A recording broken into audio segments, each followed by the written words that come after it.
current affairs. Studios live. Mike's 98.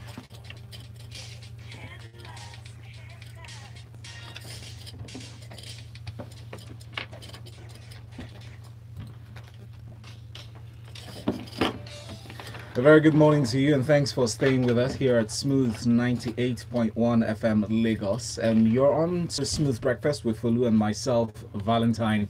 Time for us to go through the stories in our newspapers this morning inside of Freshly Pressed. And if you go on Twitter, use the hashtag FreshlyPressed981. You can also send your messages to WhatsApp 0809 444 0981. We stream live on YouTube. The address is Smooth 981 FM Lagos. If you type that in the search box on YouTube, you're going to watch us live. Perhaps you missed some part of the show. You get to watch the replay of those ones. And joining us this morning are wonderful analysts of Cheta. Cheta, good morning. Good morning. You just lied, Cha. And what? You just lied. It's Cheta is Chickstar on Twitter. You couldn't stream yesterday. And YouTube. I'm sorry. Stop we actually distracting me, started the stream Cheta. yesterday, that's true. We've also got in the studio Ikemesit Effiong at Judge Ike, and we have Devoe Okorie. Because we have a time check coming up in exactly top of the hour, we do have to keep it rolling, otherwise we will not get through the stories this morning. So keyword, ignore Cheta here. All right, let's start very quickly. We have this one from ThisDay newspaper. The first story, Moody's pardon me now. A different story. Now, federal government uncovers fraud in Amnesty program. They said the Presidency program, PAP, is alleging that it was fraught with irregularities in previous deployments of delegates to educational programs in some universities in the country. And this was a discovery that was brought up by the committee that was set up mandated with a task of ascertaining admission processes of into various institutions. Let's go into the story. Please break it down for us. Well, the new remember that Charles Dokubo replaced General Buhari a few months ago, and it's like they began to look into the activities of the presidential administration almost immediately. Fraud allegations in the presidential amnesty program. As a matter of fact, they were irregular when Kingsley Kuku was in charge. The first big allegation was in November 2013 when the Niger Delta Awareness Coalition wrote a petition against him. And there were allegations of fraud in January of this year. 23 beneficiaries of Ayakoromo in Burutu local government area of Delta State said on quite many occasions that they have not been paid since 2012. Remember, they were supposed to be getting what they call it 65,000 naira per month, and they hadn't gotten that since 2012. And they were more or less, they actually had a protest in Warri threatening to burn down everything if they don't get their arrears. This one is about names, identity, and then names being fictitiously created. These are the country as a whole. Our identity management system is a problem. For the presidential amnesty program, the fact is it has outlived its usefulness. The government has to find a way to wind it down, causing trouble. Thank you very much, Cheta, for that analysis. Now, we'll move on very quickly to Punch. It has the story, illegal conversion. Lagos State government shuts 5 banks, 80 other buildings. One of the offices was shut down before it started. Another one, they stepped into the bank and asked all the customers and the staff to leave. Now, Lagos State government yesterday shut down along I think converted from residential purposes buildings. Building Control Agency as well as the Lagos State Physical Planning Permit Authority. I've been wondering where they've been for ages. But nevertheless, they said they're going on a campaign to ensure that correct assessment and permit approvals. Now, like they've stated, the crime here was that the buildings were approved residential, but they have been converted to commercial without approval, and they were given a month before this enforcement exercise took place, but they failed to regularize. Although we had Lagos State run, it's just that they leased those buildings or they rented them. So I'm sure that the letters that came from the government went to the owners, and then necessary instructions were not transmitted there. Then, thirdly, as Lagos moves forward, what we want to see is an amicable way that they can resolve their problems. There's so many taxations, so many bills, so many permits that are out there, and we need to look at a smart, amicable way of enforcing and bringing it all in direct contact conflicts with the government. Please send it to WhatsApp 0809 44440. Also on Twitter with the hashtag FreshlyPressed981. And you can comment on our live stream. Just go to our YouTube channel, youtube.com/1FM Lagos. Premium Times comes to us with this story, and I'll come to you, Ikemesit, to analyze this one. A National Assembly threatens Buhari, passes vote of no confidence on IGP Idris. So the National Assembly made a threat to invoke its constitutional power of checking President Muhammadu Buhari if he fails to accede to their demands. And they listed out a 12-point communique addressing certain issues, including corruption, the fight against corruption, being selective instead of being general, and some other areas that we would like to look at. Ikemesit. Yeah, so this happened in the very closed door session. There were a couple of things that were mentioned, and I think lots of people would have been apprised of this story anyways. So, key things: the president must be held accountable for the actions of his appointees. He must show more sincerity in the fight against corruption. All of this harps on to the merry-go-round that has been going on between the National Assembly and the police in the personification of the Inspector General of Police, Ibrahim Idris. And it's quite interesting, really. I know the legislatures, the lawmakers have said that if the president does not accede to their demands, then they would invoke their constitutional powers. Not really stated what those constitutional powers is, but everybody, it's a no-brainer, really, that the lawmakers are raising up the scepter of independence. I mean, of impeachment, rather. It's funny because all through the currency of this administration, the president has had a problem with dealing with the lawmakers, in large part because the Senate president, and to a lesser extent, the Speaker of the House of Representatives, have operated as a de facto opposition within the ruling party. As it were. This, I think, says a lot about the strength of the APC heading into the elections in 2019. And while I personally think that impeachment might not necessarily be on the cards, like this might have been waived as sort of a political gimmick, as it were, in order to probably force the president's hand. The president has to be really, really concerned. If these people remain within the fold or they remain within the APC, they are probably even more dangerous to his political and his re-election prospects than if they were, clearly on the other side, and they were in opposition to him. So it's interesting to me why it would seem that the president is allowed the IGP, in a manner of speaking, to escalate and raise the odds of this, especially when you look at the fact that the party is not exactly in the most comfortable position internally in order to be able to... Looking beyond partisanship, let's shift the party affiliations aside. What is their primary duty beyond, making legislations? Is it not to check the executive if they're going against... Yes, and I suppose this puts in stark detail the president's commitments in the just shortly before he won the elections and came to power, where he talked about being a born-again Democrat and all of that. It would seem to me that the body language from the federal executive is that they are not exactly comfortable with dealing with the entire democratic tradition of the legislature, really putting an eye on what's going on in Asoro. Thank you very much.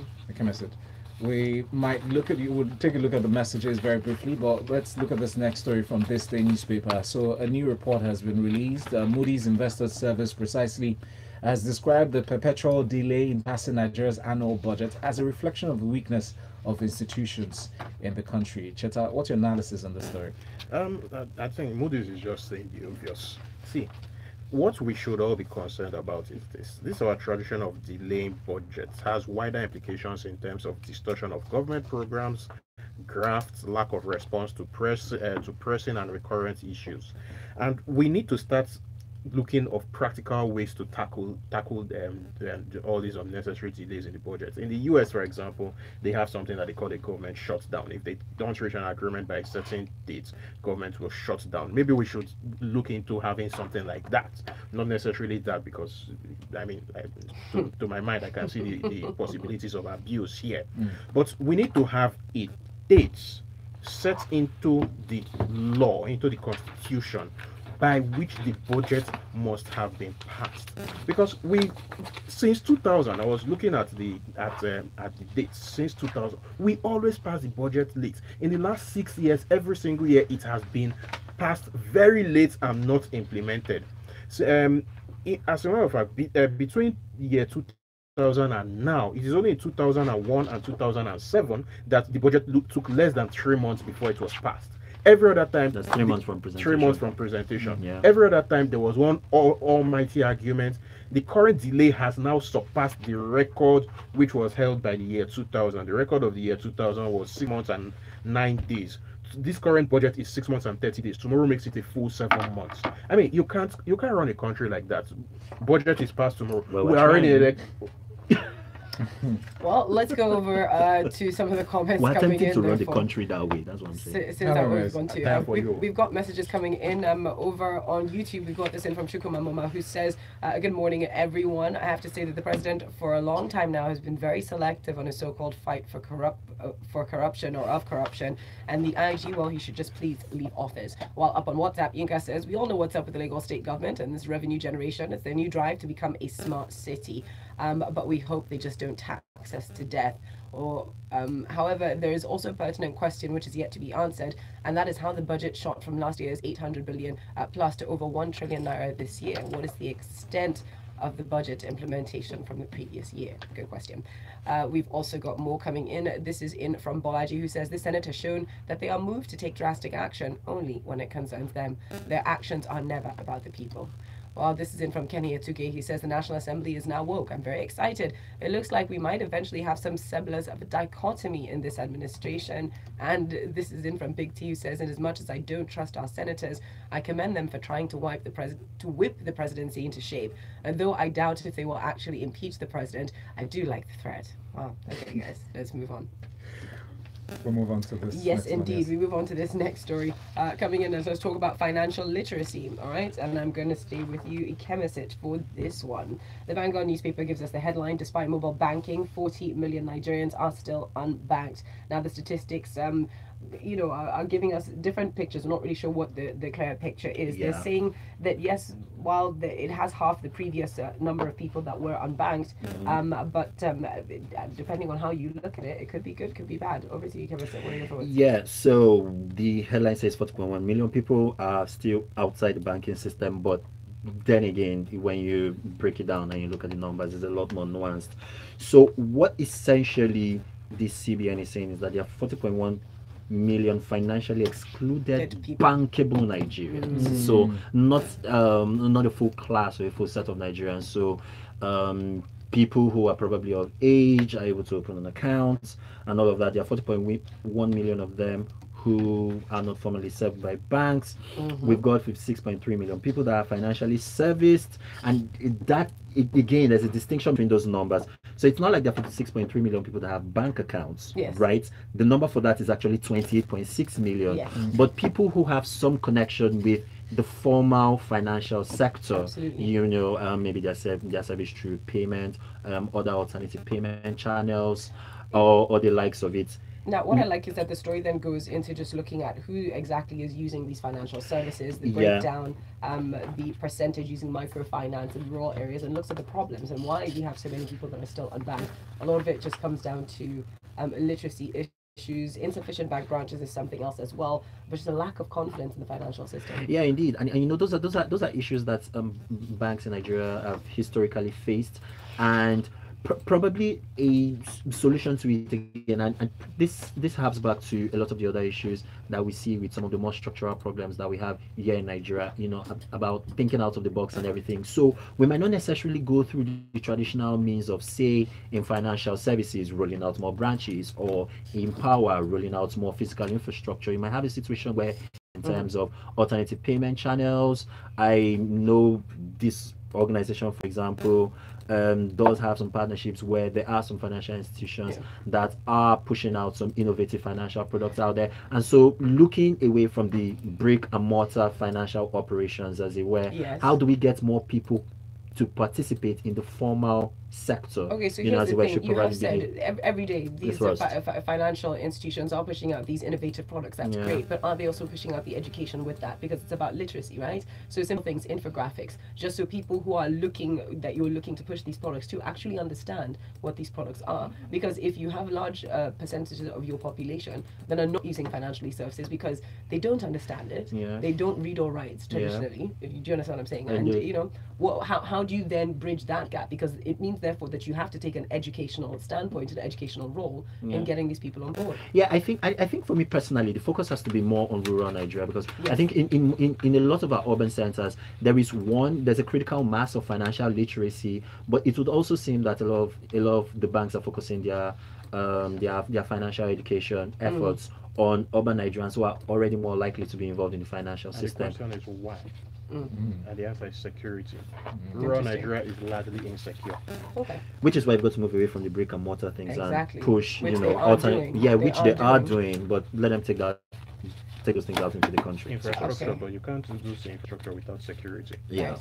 But let's move on. We've got more to talk about. Nigeria clears $600 million airlines trapped funds, and that is in from the New Telegraph newspaper. Devoe, you remember this in 2016 when we sat here as well, talking about this, discussing how we were in the midst of a crisis. Well, the Director General of IATA, that's Alexandra de Cunyac, disclosed at an interview recently that the country had actually officially cleared its debt backlog, and it did go into talking about the blocked funds that exist in quite a few other countries as well. Your thoughts? Yes, quite a very remarkable story, because it does show how we've moved from a point of crisis to a point of sustainable growth. Now, if you do remember 2016, where there was the exchange crisis, which was brought about by the dip in oil prices, as well as the depreciation of the naira. At that point, naira was moving from the 300 mark all the way to it hit 500 at a certain point, when people were saying that £1 was equal to so. Now, what happened at that point was that the country could not amass the dollars that it usually had to be able to remit on behalf of Nigerians seeking forex, and not just only Nigerians, commercial entities like airlines who also were required to repatriate their funds. Then some of the characteristic features in that time was that airlines started charging in dollars because if they even if you booked a flight that maybe at an exchange rate of 300, by next week after, or by the time they were ready to repatriate, either at 400, and they would be at a loss. Now remember, this not only affected airlines, it affected practically every other commercial entity in Nigeria. But the focus here is on airlines, and the IATA DG has mentioned that Nigeria, which is among the countries that had outstanding, has cleared theirs to the tune of $600 million. That is very fantastic, because if you check the other list of about top 5 people who are actually in debit, we're talking about Venezuela, Angola, going at they're owing about 3.7 billion. Then you have Angola, you have Sudan, Bangladesh, Zimbabwe. Although they did mention that the Angolan case is being addressed. Now, they paid in parts. Yes, they paid in parts. Now also, at that time, the likes of Iberia left, United left, Emirates scaled down their operations with just no flights to Abuja, only one flight per day. The rest did suffer, but they didn't leave, like the likes of BA, Delta, Air France, and Ethiopian Airlines. Now, the good thing here is that not only have they repatriated their funds, if you do remember, around the time that Buhari was on medical vacation, the exchange rate for flights was slightly shifted. So the CBN was giving more for the amount of naira that was being exchanged, which allowed them. That was the beginning of the remittance. Now, this is not only good for the aviation industry. What we expect is that the FX requirements that go not only just for the repatriation of funds, but for equipment, training, maintenance, and wage payments are being made available. The CBN strategy has worked, and what we're only hoping is that at some points they will tilt this towards some kind of floating of the naira, so that the markets in a way can whether the naira depreciates up or down, depreciates down or appreciates, market forces will determine the exchange rate. Okay. On what note to celebrate this point? We're the only ones that fully cleared our backlog. Yes. Yeah. Yeah. So Yes. So thumbs up. Something good to be said about Something good. this Thank goodness. administration. Thank goodness.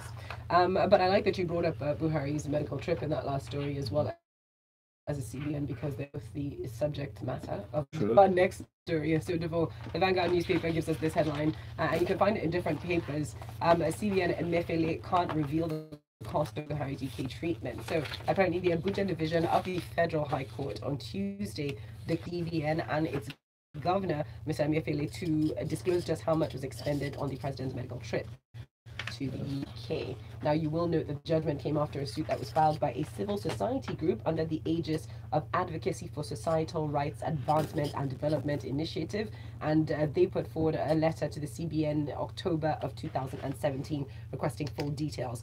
The court says, no, you can follow up with the presidency, but the CBN is not obliged. We have a learned fellow right beside me. It's very good. And I would like to recommend him to this society next time they approach the federal government with a suit. Thank you, Devoe. Because when why is that? Echo recommendation. when you look at this story, I'm personally hurt that their case was so weak. Yes. Now, what they're saying here, Justice, I love his name, Justice John Soho. Yeah. What he said was, even though a suit was put against the CBN to compel them to release the expenditure of the president during his sick leave, since it was about 3 months in excess, that first of all, the Freedom of Information Act, which they were holding to be enforced, could not apply because one, the account of the information was personal in nature, and it could only be released if the person being asked gave consent, which is the president. And in this case, they have not seen any evidence that the president had given consent to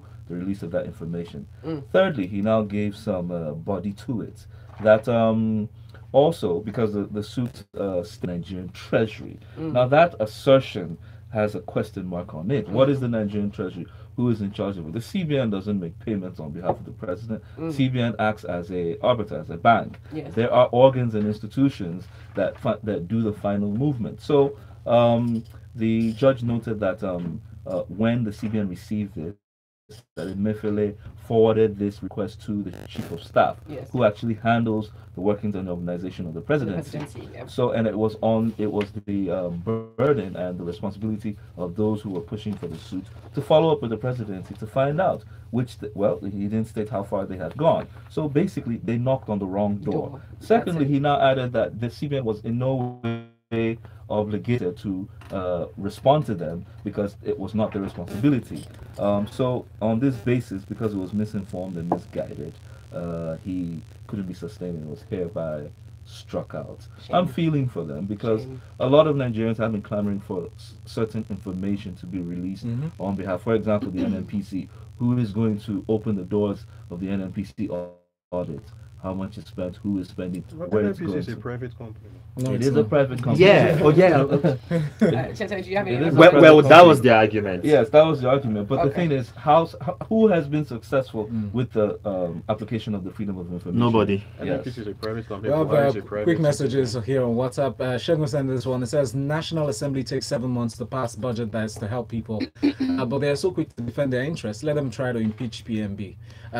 Big E from Kitu says, Nigerian politics is like that of a telenovela movie. The National Assembly will try to impeach the president, and he will charge them to courts, which will take 3 years before there's a final verdict.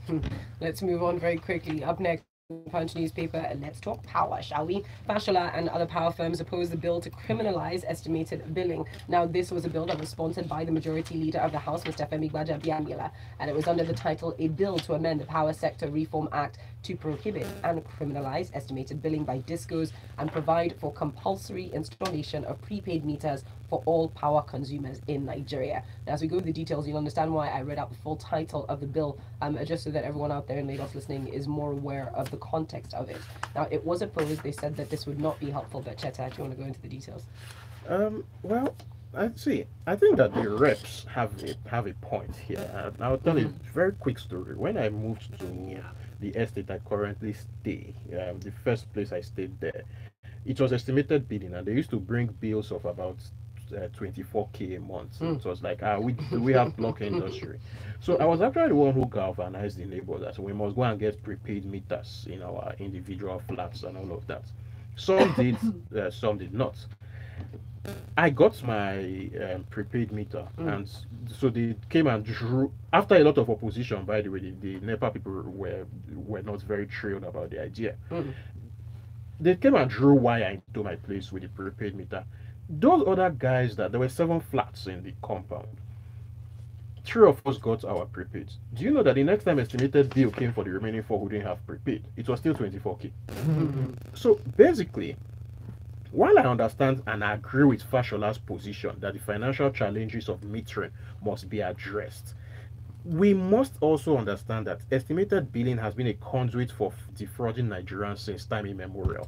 So basically, what he ought to do is this: rather than just oppose the National Assembly's, the House of Reps bill just outright, just like that, work with them, pass the bill with caveats in the bill for times when the criminalization of estimated billing will kick in different parts of the country based on their realities. This will also give a challenge to both the discos and his people to ensure that prepaid meters are rolled out at a particular time.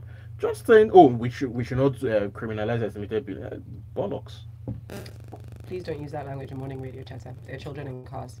We'll carry on now. Up next, let's talk about this final story from the Guardian newspaper. The FRSC recommends use of bicycle for Nigerians. This is in Anambra. They called on Nigerians to embrace the use of the bicycle as a means of transportation. They say it's cheaper, it's healthier, and henceforth in the state, they're going to make provision for cyclists in the road design in order to protect the users from automobile users. As a matter of fact, they should have started with that before they start recommending the use of that, because when you do not have, this is like my really moment. Like I always have a really moment once a month when I'm on Freshly Pressed, and I'm like, what's going on here? You know, so when you do not have the ensure that riding is safe and it's convenient for riders and for other road users, bicycling is actually more dangerous than driving and all of the other means of transportation. So you do not recommend that. We all remember the classic example of our first Minister of Transportation when we returned back to democracy in 1999, Ujomo Adwike, and how safe it was for him to cycle in Abuja of all places, which, let's face it, has more advanced infrastructure vis-a-vis the rest of the country, especially vis-a-vis Anambra. So I don't understand this recommendation. The FRSC, a couple of weeks ago, 2 weeks ago, we're talking about accident statistics, which they released too. They want to ensure that those numbers keep inching up into Nigerians. But then that's just... It's quite worrying. We've got a few messages to read out. There are a couple up on Twitter with the hashtag FreshlyPressed981. This is in from Oyeni Oluwatobi, who says, I think the National Assembly should worry less about impeachment processes for PMB. 2019 is near, and it is clear that the ABC will lose badly. So let's speak with our PVCs before the Buhari enthusiasts start making a show again. While Neka Joseph Ejike says, Femi Gbajabiamila is a man after many hearts. Estimated billing is like buying fuel from a faulty pump. Yes, it can feel that way. Analogy. Valentine Imaralu says, concerning the closure of some banks and other buildings in Lagos, a Lagos state official involved said it was to ensure safety. So I ask, how would regularizing the permit for these buildings ensure safety? As if we don't know that it is money they want. Wow. Shaking my head. Valentine, you said that? No, not me. No, my namesake on Twitter. And up on WhatsApp, just around up right now, Henry Manuel says the civil society should go to the Ministry of Finance. From my understanding, the public sector accounting is the only minister that can sign a warrant of expenditure, and the accountant general does the debit and credit procedure to the required ledgers. So truly, they knocked on the wrong doors. Thank you, very gentlemen, much, gentlemen. for Freshly Pressed. We're done. Coming up next is sports inside of the locker room. The stories. The news. Bicycle in Onitsha.